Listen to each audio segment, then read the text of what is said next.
Hello, my people.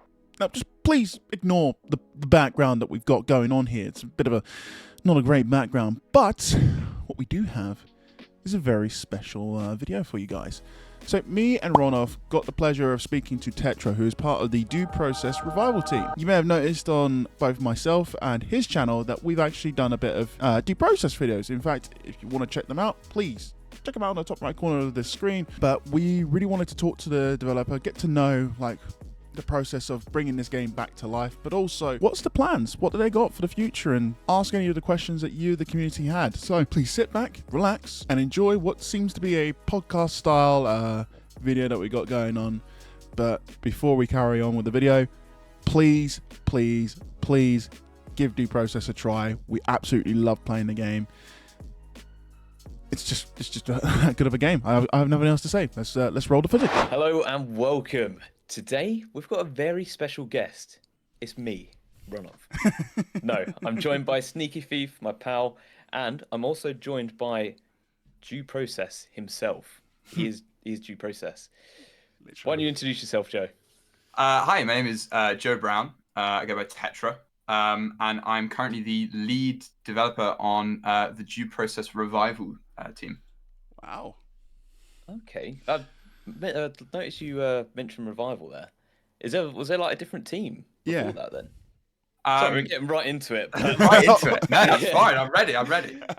So prior to us, there was a team under Giant Enemy Crab, who were straight out of university and game school, and made Giant Enemy Crab and the game, and they've been working on it for sort of 10 years. Okay. And then they launched. We were in alpha for a long time. Launched on Steam into early access around 2020, and had a sort of 1,600 players, and then it slowly dwindled and was at sort of 100, and then dwindled to about 20 concurrent a day, and then dwindled to about 1 or 2 concurrent a day. And I was a community manager for the game for a bit, and so when the game died, we had a sort of community sort of tens server where we would play the game every so often. And I reached out to the old game designer, Alexander Bard, and said, hey, can we do an update? And he was up for it. So Jet, Simba, Voxel, and myself, we all worked together on doing this Futureman update, and we pushed it out. Wow. Okay. Yeah. So that was what I was sort of going to ask about, like what happened basically. But yeah, you've answered. Yeah, what I was going to ask there, and yeah, it was a bit random, wasn't it? Because it was a while since it sort of did like dwindle out. Yeah. And then it just felt very like, oh, okay, like all of a sudden. Here's an update. So so that was yourself that just sort of prompted, like, can we just do an update? And yeah, sorry, go on. Well, it was going to be, it started off as just maps. I used to do map making for the game as well. Oh, okay. And so it was just going to be some maps, and then that sort of snowballed into a full-on update, and then we had a sale, and then we had all of this backing it, and so it's snowballed very fast. Yeah, it's been quite the comeback, hasn't it? Yeah, I definitely say that. I mean, we've just seen it like just shoot up ever since you've announced like your update, and it was just been met with massive reception. Yeah, it was just all of a sudden, because how I found out about it was, so I made a video on Due Process because I had like all this sort of old content that I recorded a few years back when me and Sneaky, we'd done like some custom games. Mm-hmm. And I thought, well, this is a waste, like let's make a video out of it, and turned it into like this sort of recap of this is Due Process and this is what's happened to it.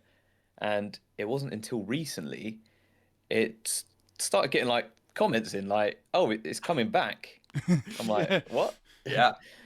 And yeah, so yeah, we jumped right back into it, didn't we, Sheldon? Yeah, it was just, I remember, because I've been following the game personally since like 2014. I actually heard of the game through a channel called Node that was run by the Corridor Digital guys, and they basically were trying out the game, and I was quite interested in it for a very, very long time, but I always wanted to know what was going to happen to it.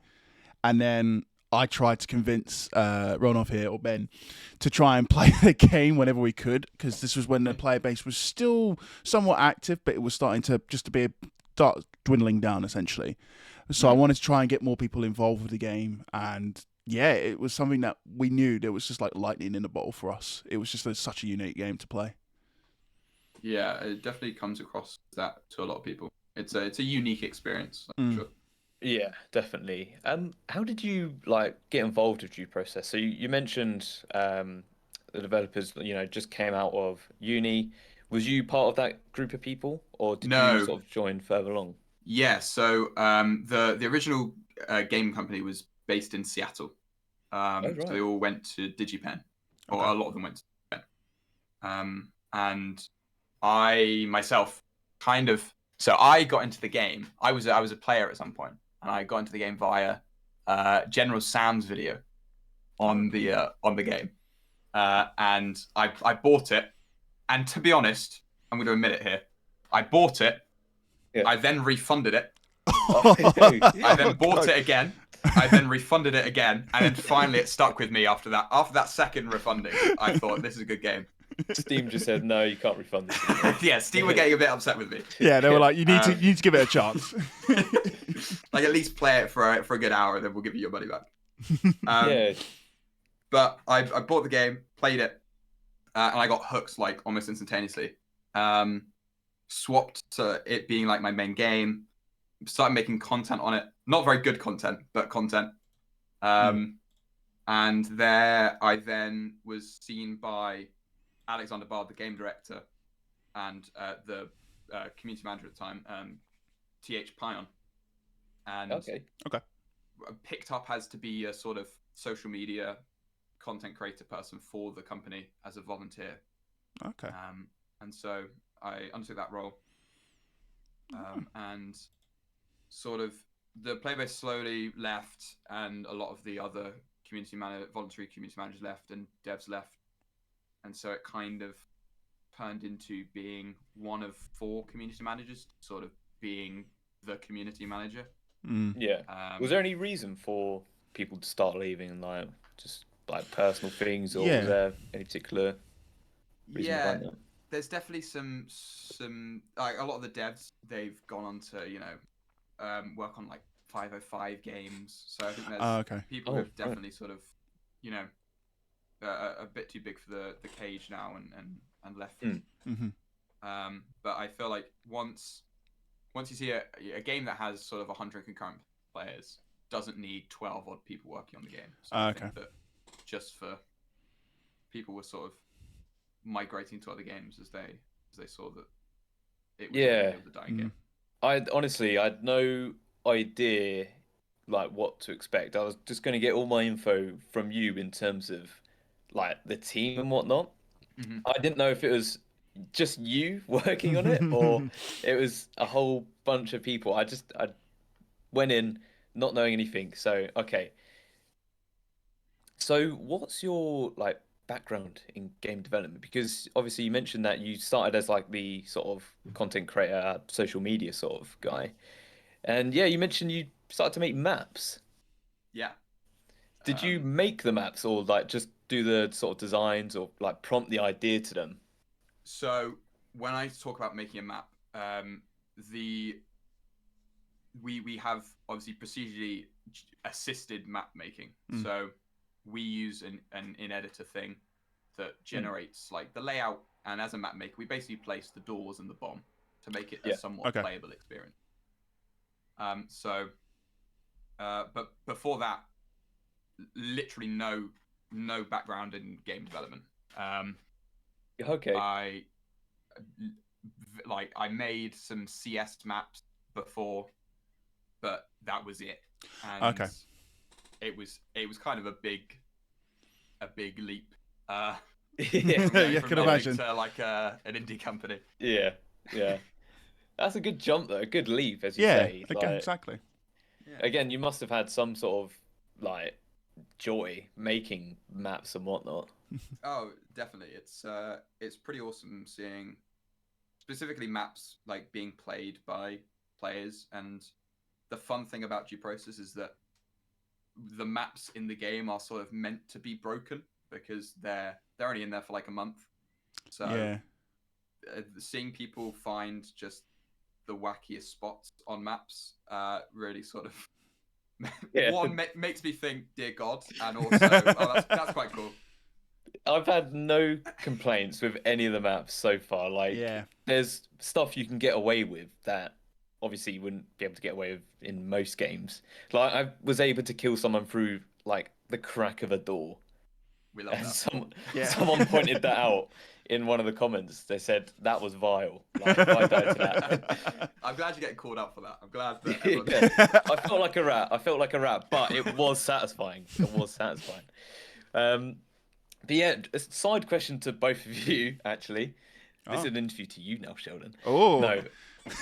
Did any of you, like, make maps in Halo? Do you want to go first? Because I didn't. No. No, because I've made very simple maps because I mainly used Halo because I got Halo Reach and that's when I started to kind of experiment a little bit, but I never got like properly into map making. I only just messed around with like, I think with a couple of objects, tried to create like race courses, for example, because that was like the closest thing I could make out of it and something that at the time that I was like more interested in. Yeah, I don't know what made me thought. I think it was the editor. You mentioned about the editor, and I was just thinking like, and CS:GO as well. Making maps in those sort of games is just so fun. Yeah. Especially Halo. It's just like make the most random stuff. But yeah, what's like one of the most exciting parts of being part of due process? It's definitely seeing like the different going into like a casual match and seeing both ends of the spectrum of skill wise, enjoying the game and figuring out different strategies. Yeah. So like casual players will go in, literally have no idea what they're doing, but will say, "Man, this is like so much fun. I love this." And then we have our like pro scene, which will utterly obliterate any sort of map that I make and will find every single flaw with it.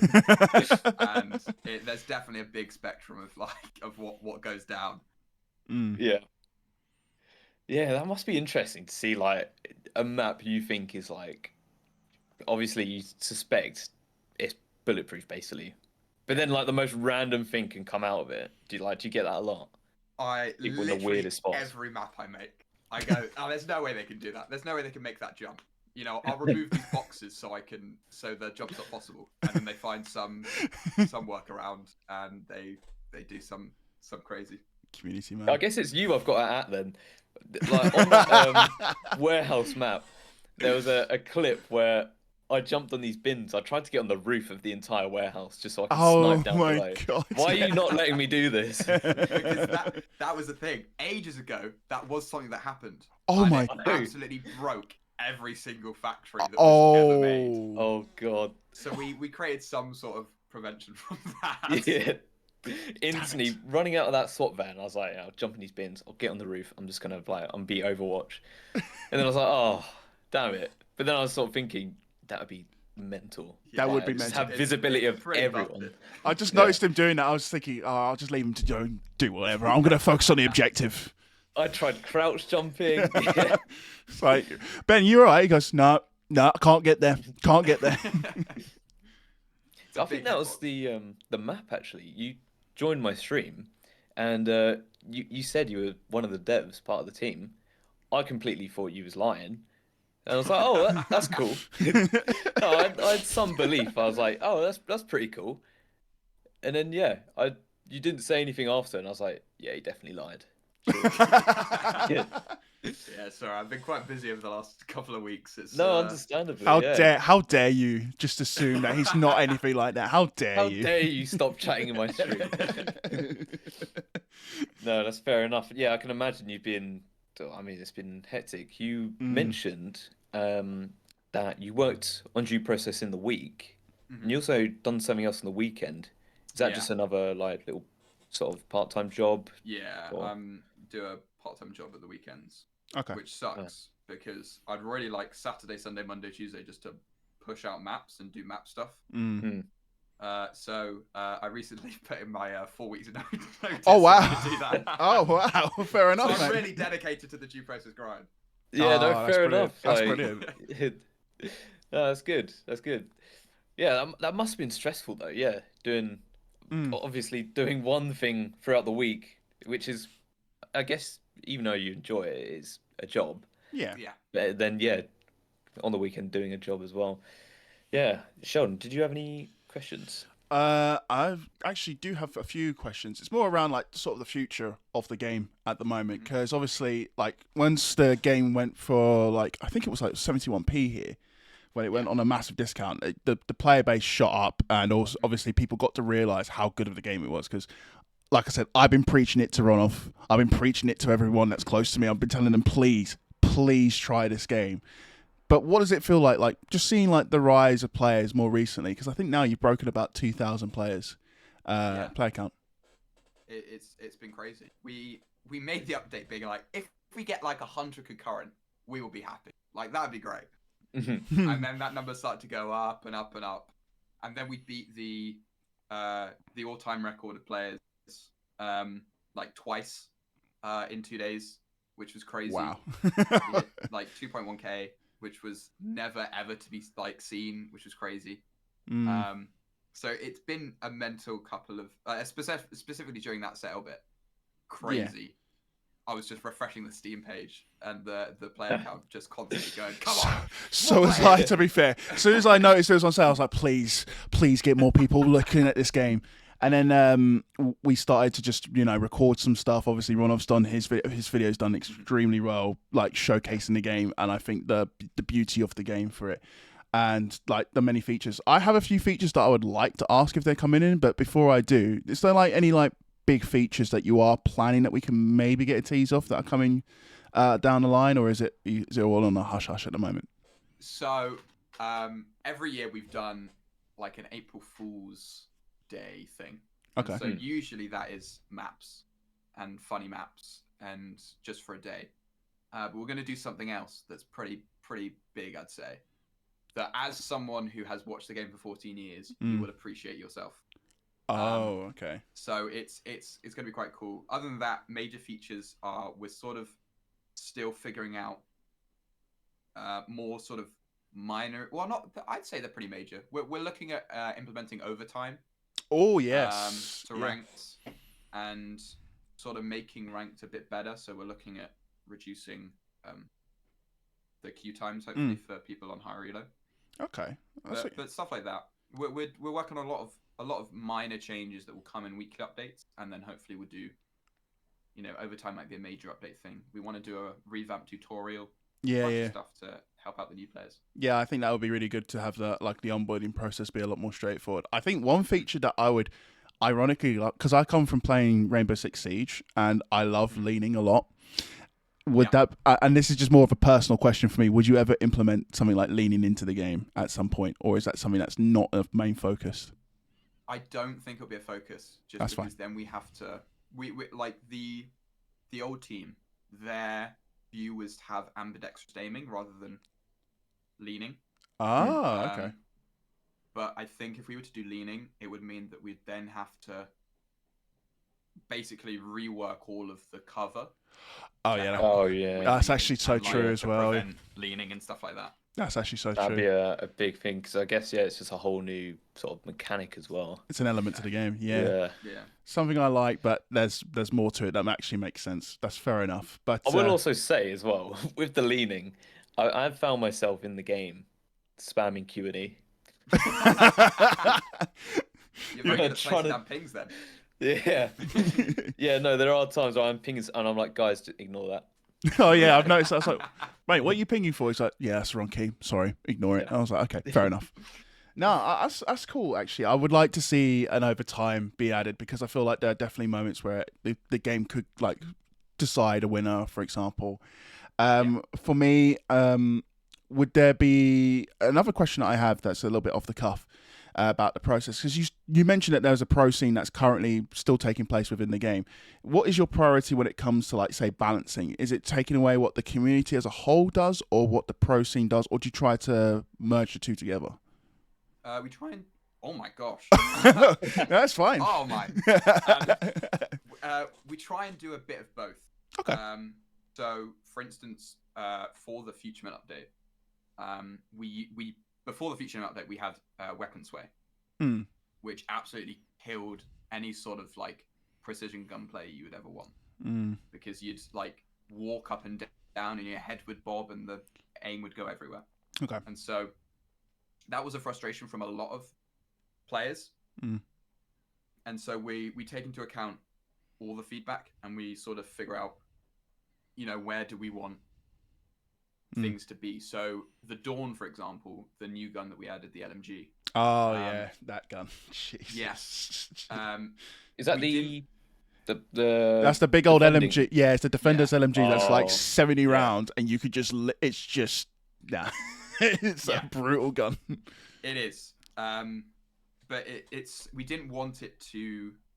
Our view on it was, we'd rather have a game and push an update that has a weak gun that nobody really uses than an overpowered gun that everyone uses and it just becomes the round winner.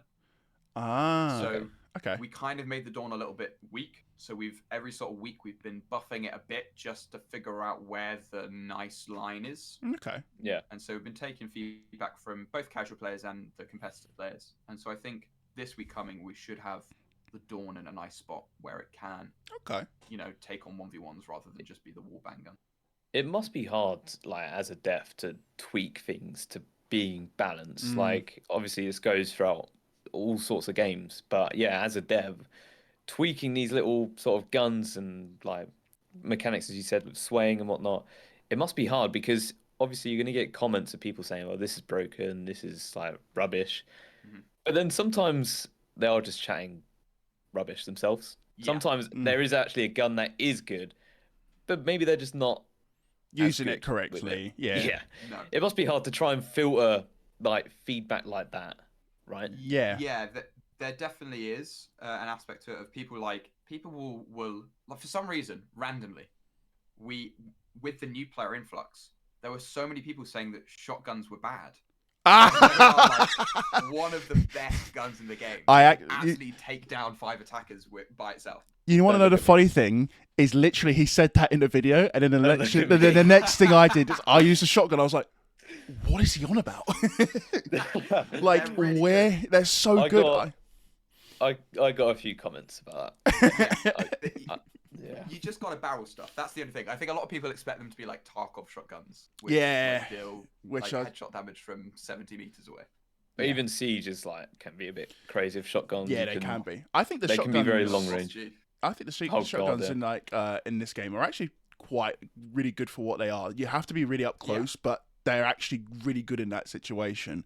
I feel like they're actually pretty well balanced so far. But then again, my favorite weapons has always been the sort of assault rifles, the AKs sort of thing. And I'm still experimenting, like, for example, with on the attacker side, utilizing the shotgun for more, not just like assault, but also like to breach through and go from that direction onwards, which, the shotguns are more versatile than I think some people give it credit for. Yeah, they are. They're very versatile. Yeah, like you were saying, especially the attack shotgun that can just like open doors permanently. Like, that's such a big thing for attackers. But so we took a lot of that. Well, we didn't take all of that feedback, but there's stuff like, there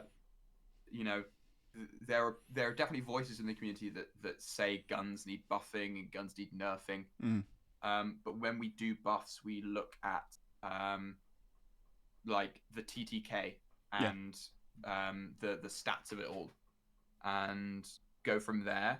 And then if changing the stats to align it more with what everything else is, means that there's something else wrong with the gun. So it could be the recoil, or it could be not having a laser or stuff like that. Like there's different aspects to balancing and nerfing a weapon that we go through. Okay. What's been like the biggest challenge now, since you've got a big player base, of retaining that player base and trying to grow that audience further? It's definitely been just it's been a mix of things. We really want to do advertising, which has been a challenge for ages for the game. We've finally got some money that we can use from the sale to do advertising and do whatnot with it. Okay. But another thing is just not getting burnt out as a development team. Yeah, I can imagine. Yeah. We've got myself and Jet, who's one of the developers. We've sort of been burnt out for the last sort of week. So it's been, there's been we missed Friday for the weekly update, so that's coming today hopefully. Okay. But it's been just trying to get in that rhythm and trying to figure out ways of working on the game, because we're all volunteers, so working on the game for free, and then figuring out what we can do in our free time to not get burnt out. So that, like, I'll be honest, after working on the game, I've pretty much not touched due process. Oh wow. Not working on the game. I've just played other games just to take a break. Yeah. Take a break, because it's got to be so exhausting trying to work on a game and then you got to play test it. You don't get the time to just sit down because your mind's focused on just working on the game instead of enjoying the game that you've created, I'd imagine. Yeah, it's definitely switched to that as of recent.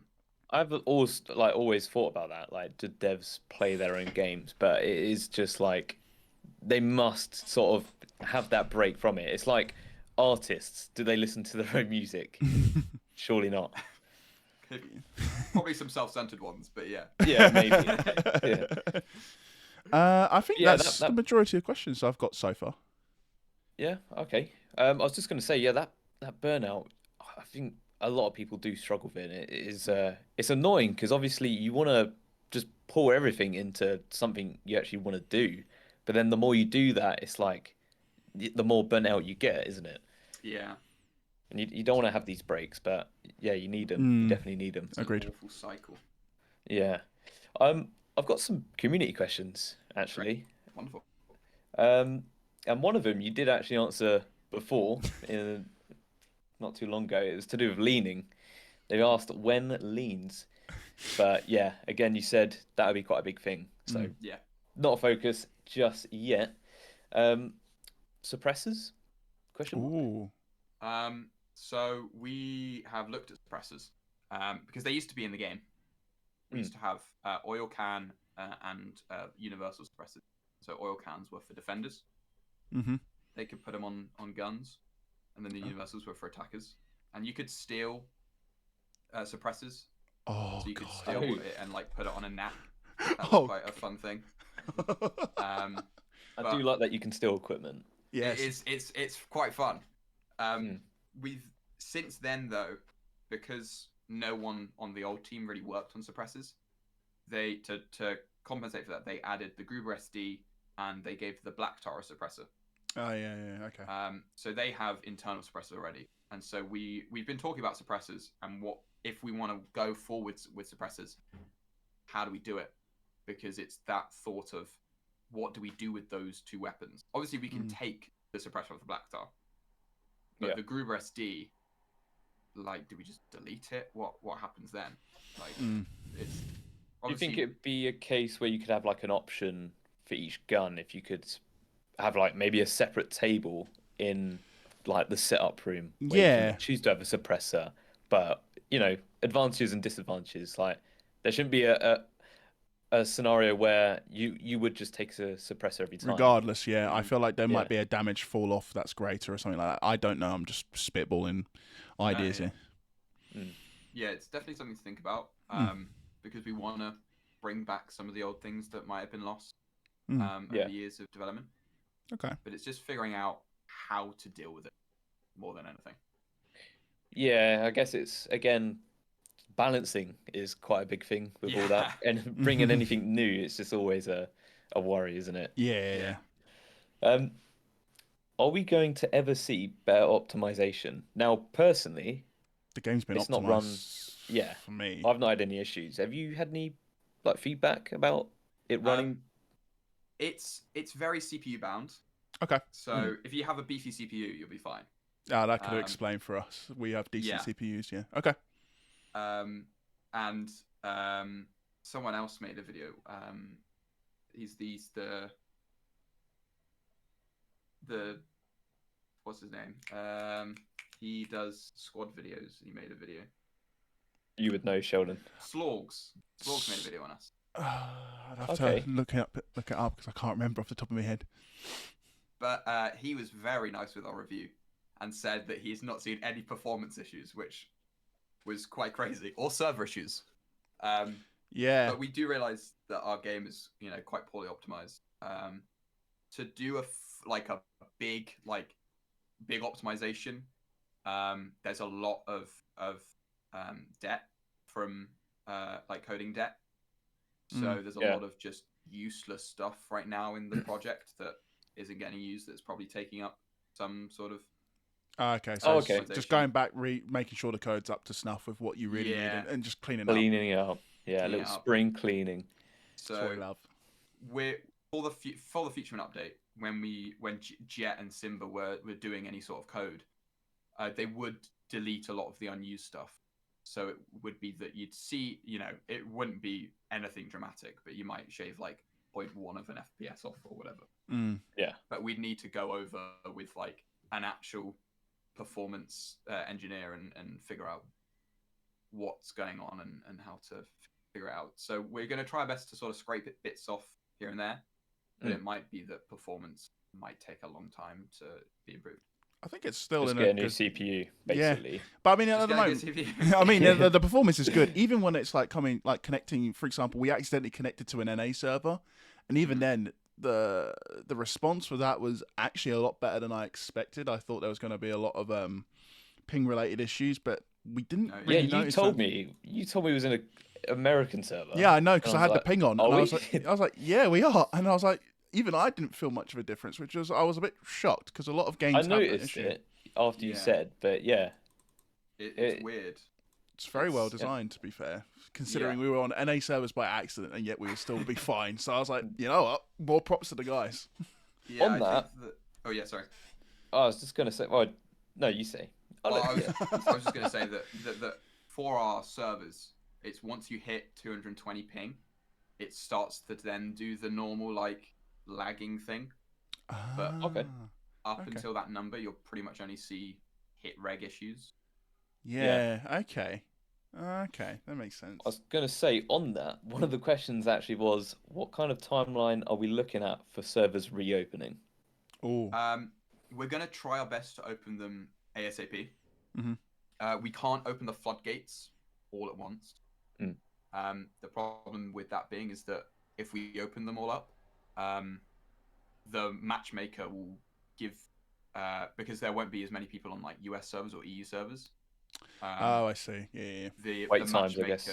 Yeah, but there'll be lower quality games, right? So you'll have more higher matchmaking against lower. High elo against low. Yeah. I've got to say, we've had a decent experience with matchmaking so far. We've destroyed people, but we've also been destroyed. Yeah, so it's kind of balanced, and it's also kind of we're not that good, so I can't expect to lose a fair bit anyway. So yeah, we're still trying to learn the game ourselves and understand what's the main things that we can take advantage of. There's a lot to learn. This guy asked this question 3 times, so I guess he really wants it answered. It was the old mode videos show wall chargers being able to open substantially more exterior walls. This was removed in the final release. Now it has the wall charge. And now it had the wall charge feels much more useless most of the time. Oh, I know what he means by that. So I would like to ask why. I know what he means by that. Yeah. So I guess you could breach outside walls. Yeah, you used to be able to breach outside walls. It was in the Block Dude build that the Node guys used to do videos on. Yeah, because they could just breach from mostly anywhere. Everywhere. Yeah. Yeah. And then it was also present in Alpha. So for things like Shed, rather than it being a red door, all of those walls that touch the shed would be breachable. There'd be exterior breachable walls. Okay. And I believe the reason why it was removed was just consistency reasons, just to make it so there's not another layer of like, oh, this is an exterior wall that's breachable, compared to just every exterior wall isn't breachable. Yeah, I think that makes more sense balancing wise, because if you have everywhere that's just breachable, then again, you don't know pathways to some degree, and you can't work around it, and it could become, I think, in a way, a little bit unfair. It's creative, don't get me wrong, but it can just promote more problems down the line. I find with attackers as well, like I've already got quite a lot of freedom when attacking. Yes. Like I enjoy attacking a lot more than defending. So I guess if you was able to breach any bloody wall, like it'd be a bit mental. I guess with Siege as well, you've got specific outside walls that you can breach. Yep. So it's very limited. Do you think you'd have anything like that? Where you'd have a limited amount of walls that maybe you could counter with something? Yeah. Maybe. But again, it's the same thing of then we need a tutorial to explain that to someone before. Yeah, that makes sense. Right now we're just, we're going off of the awful tutorial that's already there, and we don't really want to. Oh, it's basically nothing. You just walk around and you just go through point A to point B. I know what I'm doing, but for a lot of people, it can be a bit like a head scratcher. Yeah. So at least until we've got a tutorial that explains everything to people, I think adding another level of nuance isn't the way to go forward. I like that. Yeah, that's fair enough. That's don't make it too complex, I guess. Yeah. Let people get involved first. Yeah. That is a very long question. I'll read that in a second. Can't wait for that one. Will they add lobsters? Sure, yeah, fuck it. There we are. There we go. Lobsters. Daddy 1. They will add lobsters. Oh, can't wait to see a lobster in game and be like, that's my new gadget. I'll just eat it and get ready to go. Do you have one question to ask, quickly, Sean, just whilst I read through this bloody paragraph? I mean, I have to come up with a quick one, but map-wise, I would like to say, would you ever do like a new map structure being around? Sorry, would you ever do one like say around a beach area, like sort of you're going from like, oh yeah, actually, so you deploy off from like the sea and then you work up the beach into the building. Would you ever do like a map layout that revolves around that, or is that not something that would probably be a bit too complex? D-Day. Yeah. I mean, like Dome. Like Dome, but proper put a sea in front of us. Now that we've like made some sort of money from the sale, and we can then split it into servers, advertising, commissions. So we could potentially have like the idea of a new tile set. Yeah, is definitely in conversation. It doesn't mean that it will happen, but there's been talks of it. I think if we were to do a tile set, I've been sort of brainstorming, like as an ideal, what would be the best tile set that I'd like to do. And I think would you ever casino would be badass. Oh, yeah, that'd be good. That would be so good. I would love to play a casino. Yeah, like Golden Grin level. Oh, yeah. Okay, I was gonna say, would you ever open it up to the community? Maybe give them like a few options and see what stands out. Yeah, we could always. I would love to see what the community could create. Actually, another question I want to ask is, would there be? It's a bit too early to say, but would you eventually like to see if you can get into a console release at some point? It's definitely something that obviously would boost our like player numbers, instantly. But it's a bit of an undertaking, so we will look at it probably at some point. But it's just figuring out, because I recently purchased. I'm gonna flex it. I recently purchased a Steam Deck. I do like just to play G-Process on, pretty much. Wow. Okay, fair enough. And the amount of controls that we have in the game, like I just playing on the Steam Deck, I realized how many controls we have. You need to map somehow. So we'd have to figure out how to like simplify the mapping system for controller. But I think the copy Siege. but I think the Steam Deck's actually a really good idea to bridge where you want to go if you was to do console, because again, it's just such. I've wanted to get a Steam Deck for a while. I won't. It's really good. It's so really good. I want to get the OLED version because I want those collars to pop. It's lovely. But yeah, what's this question that we're now bigging up so much? That's Yeah. so long. So it is actually a good question. Right. Are you sitting comfortably?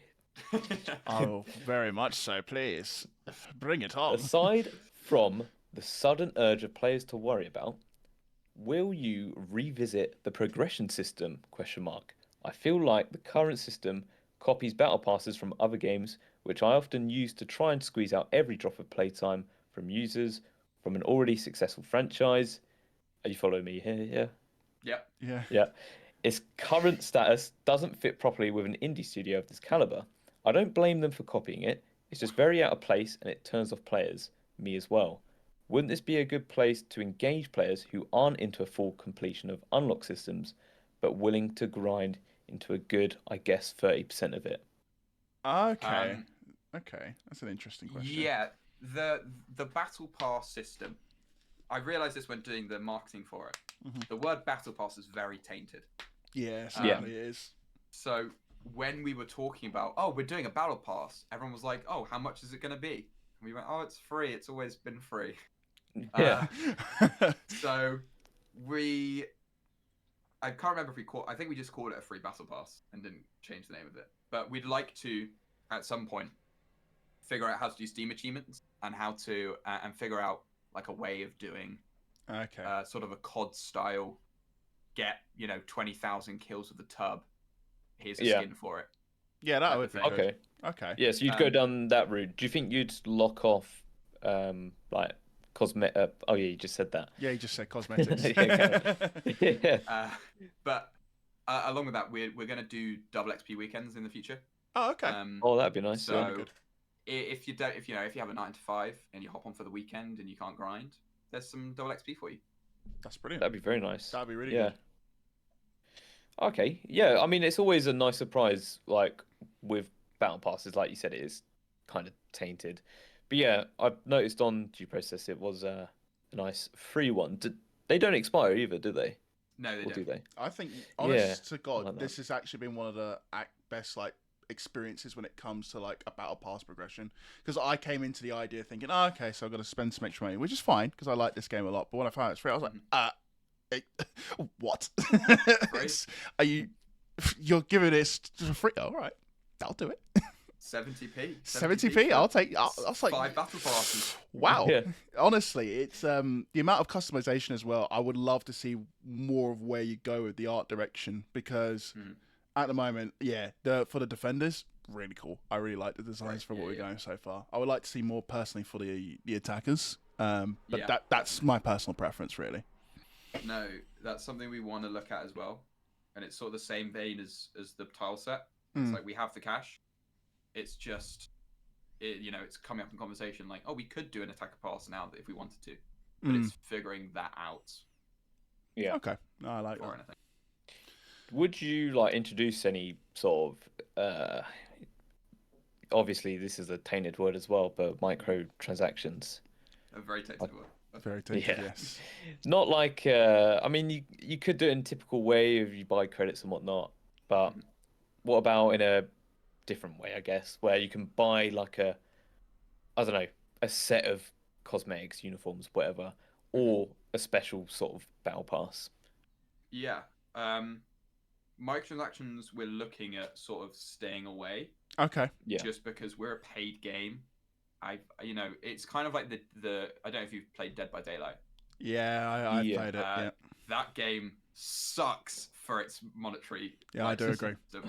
Like 12 quid to play the game, and then like 6 quid for every killer and survivor. No, agree. thank you.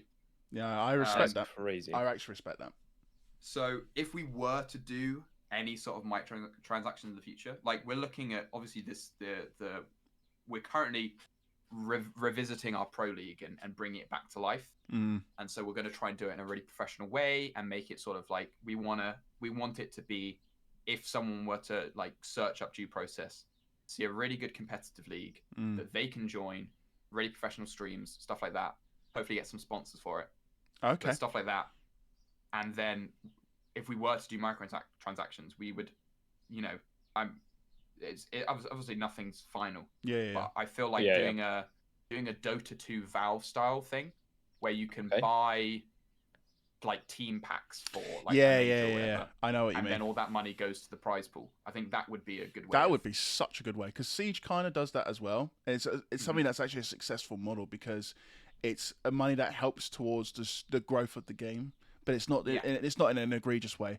I think that's a really good idea, that you understand that at the end of the day you are a paid game. You know that you're looking to try and get the player base, the majority, if not all, the content that they have at their fingertips. It's about raising the monetary value through other means, which is absolutely fine, and people will happily support that. And I think that's something that's something that I think should not go unmissed. That's a really, really good strategy, in my opinion.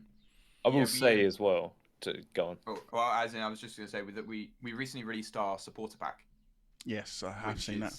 $12.99, I believe. Maybe that's USD price. I think that is USD, yeah. But that comes with a few skins. But that's more of a, you know, if you want to support.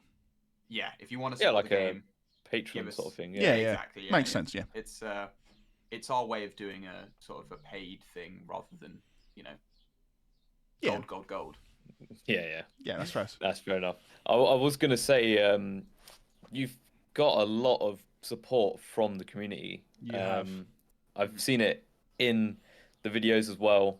There's just a lot of love for the game and for you guys as well. To it's very a passionate community. We just want to see you succeed. I'm saying this as a fan of the game, personally. I just want to. I seriously mean it. We've seen a lot of games come in, do okay, or we have so much potential, but this game is genuinely special. I do want to see this game succeed. So, if there's anything that we as the community can do to try and continue that support, we would be more than happy to do it. Perfect.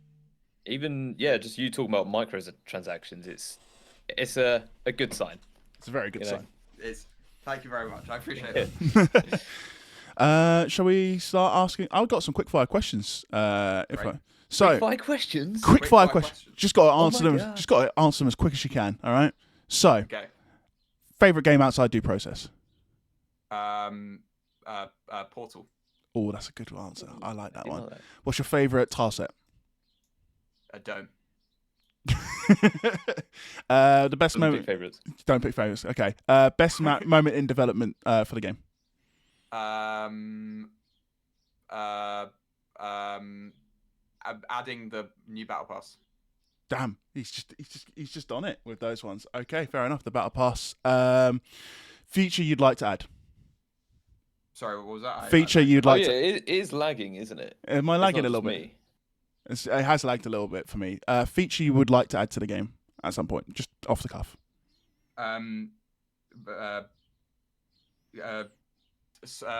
Decoy grenades. Oh, that'd be good. That would be good. You know, and my final quick fire question. You can take your time with this. Do you have any final words that you would like to say to the community?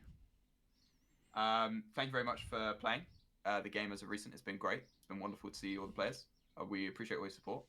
You've been wonderful. I've loved seeing all the fan art, all the flex tapes, all the fails. And I just hope that we can live up to the hype and give you a game that you like and enjoy. I love that. Brilliant. That's beautiful. That's actually beautiful. Well, thank you very much for joining us. I forgot to say that at the start. We just kind of jumped right into it. Off the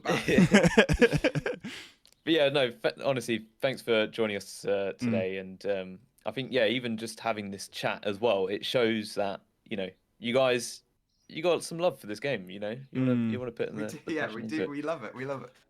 Yeah.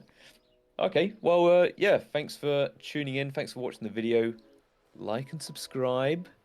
And please, for the love of Christ, check this game out. I will not. I will do whatever I need to say or do. Please play this game whenever you get the chance. Sorry, seriously. Do it now. Do it now. Now. Take care, everyone. There we are.